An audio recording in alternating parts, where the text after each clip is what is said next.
కొంచెం రన్నింగ్కి అలసిపోతున్నా, స్ట్రెంగ్త్ లేదు. బాగా తినాలి నువ్వు. రోజుకి 6 కిలోమీటర్లు వెళ్ళాలి. ఎన్ని డబ్బులు ఖర్చు అవుతున్నాయి? అవసరమా కన్నమ్మ? హే, పిల్లల ముందు డబ్బుల గురించి మాట్లాడతావు? కన్నమ్మ, నువ్వు వెళ్ళి నేను ఇస్తాను.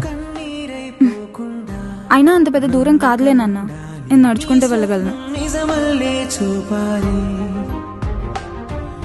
నువ్వు వెళ్ళేదారంతా ముళ్ళున్నా నీ దరి చేరాలి, ఓటమే తరుంచేలా సాయంగా నీ సైన్యంగా చెయ్యందించే వెలుగే రానుంది కదా.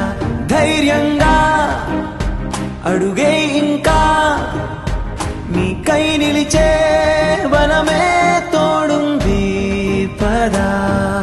నిన్నటి చీకటి చేరని